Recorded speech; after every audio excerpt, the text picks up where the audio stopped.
bismillaahi raxmaani raxiim anigoo ku hadlaya magaca golaha deegaanka caasimadda Hargeysa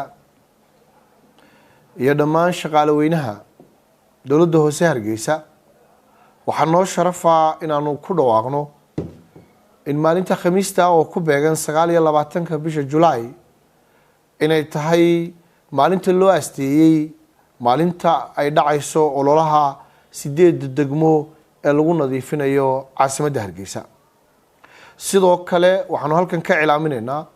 in khamiis kasta oo bil u dambaysa ay tahay maalinta nadaafadda caasimadda waa maalin olole oo dhammaan degmooyinka Hargeysa laga sameyn doono ololayaal nadaafadeed oo kor loogu qaadayo bilicda sida laajligeed waxaanu u baaqaynaa dhammaan dadweynaha ku nool caasimadda Hargeysa oo ay ku jiraan ururada bulshada sidoo kale dhammaan laamaha dawladda ganacsatada shirkadaha iskuulada iyo warshadaha soo saara biyaha dhammaantood waxaan ugu baaqaynaa inay si dhammaystiran ogala qayb qaataan ololaha weyn ilaahay baa weyne ee ka dhacaya caasimadda Hargeysa Hargeysa waa caasimadda dalka waxa markaasi aynu doonaynaa inay noqoto caasimad nadiif ah si taa loo suuro geliyana waxay u baahan tahay in gamcaha la isu qabsado sidii magaaladan looga dhigi lahaa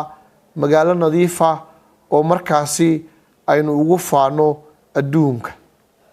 8 degmo ee caasimadda Hargeysa oo lahani ka dhacayo degmo waliba waxay isu abaabulaysaa si madax bannaan waxay kaashanaysaa dadweynaha degmada ku nool waana tartan dhex mari doona oo degmooyinku ay ku tartamayaan in ay sidii ay ololaha uga qayb qaateen gobolku markuu maalinta dhacana waxaynu eegi doonaa oo qiimeyn doonaa degmo waliba sidii ololaha ay uga qayb qaadatay iyo sidii degmadeeda ay uga dhigtay degmo nadiif ah qof walba oo muwaadin oo Hargeysa ku nool waxaanu ugu baaqaynaa in uu ka qayb qaato ololaha ka dhacaya degmadiisa qofka ugu yar ee gacan geysan kara wuxuu ku qaybi karaa gurigiisa hortiisa waxaanu ka dhigi karaa gurigiisa hortiisa meel nadiif ah oo aanu qashin oolin qof kasta oo go'aansada inuu ololahan ka qayb qaato waxaanu ka codsanaynaa inuu soo qaato wax alle yaalo wixii agab uu heli karayo haday tahay afsaab ama gamca xidhasho haday tahay faraley haday tahay majarafad iyo wax alle yaalo wixii la halmaala ee uu isleeyahay maalinta hawsha la qabanayo way ka saacidayaan waayo qalabkii hore ee aynu ku galay ololayaashii hore inkastoo farabadnaa haddana dadkii soo baxay uu wada gaari kari waayay sida laajligeed saan taa uga sii gaashaamano qof kasta oo dhaqaale u haysta ama awood u leh waxaan ka codsanayaa in aad agab wixii aad helaysaa aad soo qaadato waxa aan kula hadlayaa anigoo ah maayarkii caasimadaada oo jecel markaasi inay magaaladaadu noqoto magaalo nadiif ah oo aaminsan inaanay magaalada nadiif noqonayn haddii adigu aanad muwaadin ka qayb qaadan reer Hargeysa waa maalin aynu eegayno wadaniyadooda waa maalin aynu eegi doono sidii magaaladooda u jecel yihiin waxaan filayaa tan inay noqoto taariikh cusub oo markaa dadka reer Hargeysa xasuusisa magaaladan inay iyagu leeyihiin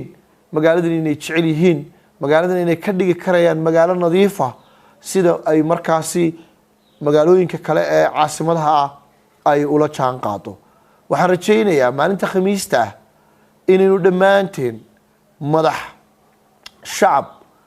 iyo qof kasta xitaa ajaanibkeena la jooga ayaan u baaqayaa inay doorkooda ka qaataan waxay noqon doonaa qaar